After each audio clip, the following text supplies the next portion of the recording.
예수님께서 놀라운 표적들을 보이셨음에도 불구하고 많은 유대인들이 그분을 메시아로 인정하지 않았던 이야기는 깊은 의미를 지니고 있습니다.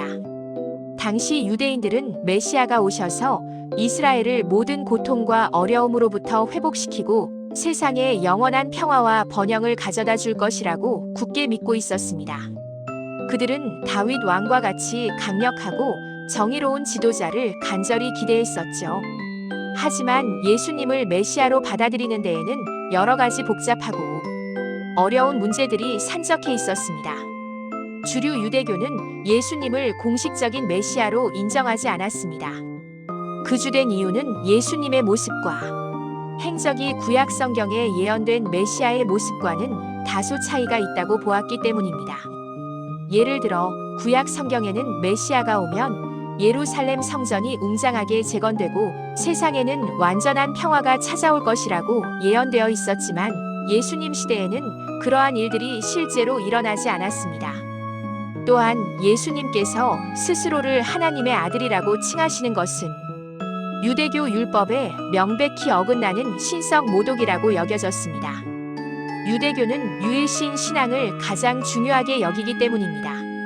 정치적인 상황도 중요한 영향을 미쳤습니다.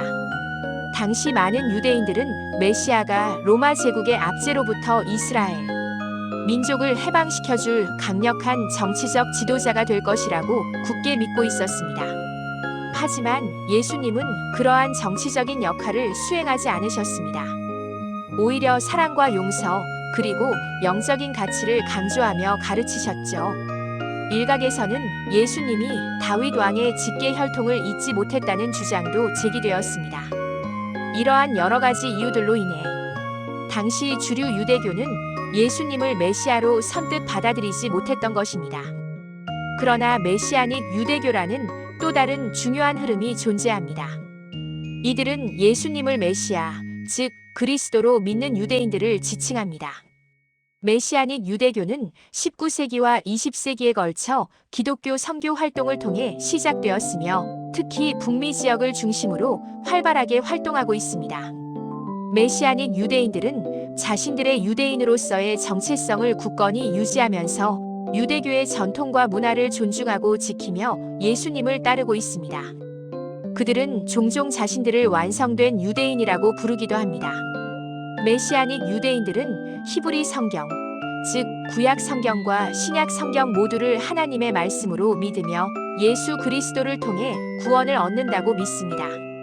그들의 예배 방식은 전통적인 유대교 예배와 기독교 예배의 요소들을 조화롭게 결합한 독특한 형태를 띠고 있습니다. 예를 들어 히브리어 기도문, 유대교 전통 의식, 그리고 현대적인 기독교 음악 등이 예배에 함께 사용되기도 합니다.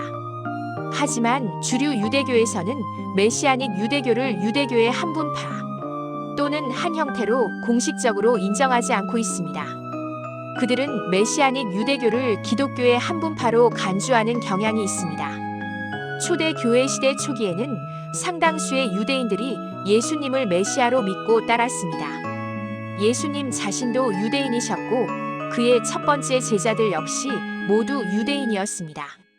하지만 시간이 흐르면서 유대인 사회 내에서 예수님에 대한 반감과 거부감이 점차 커져갔습니다. 예수님께서 수많은 기적을 행하시고 놀라운 가르침을 전파하셨음에도 불구하고 많은 유대인들은 그분을 자신들이 그토록 오랫동안 기다려왔던 메시아로 알아보지 못했습니다. 그들은 자신들이 오랫동안 기대하고 상상해왔던 메시아의 모습과 예수님의 실제 모습이 서로 다르다고 생각했기 때문입니다. 결론적으로 예수님을 메시아로 바라보는 것에 대한 유대인들의 반응은 이처럼 복잡하고 다층적인 양상을 띠고 있습니다. 주류 유대교는 여전히 예수님을 메시아로 인정하지 않고 있지만 메시아닉 유대교라는 소수의 집단은 예수님을 믿으며 유대교 전통을 보존하고자 노력하고 있습니다. 이러한 관점의 차이는 신학적, 역사적, 사회, 정치적인 다양한 요인들이 복합적으로 작용한 결과라고 볼 수 있습니다. 예수님께서 보여주신 수많은 기적과 무조건적인 사랑에도 불구하고 그분을 메시아로 받아들이는 것은 결코 쉬운 일이 아니었던 것입니다.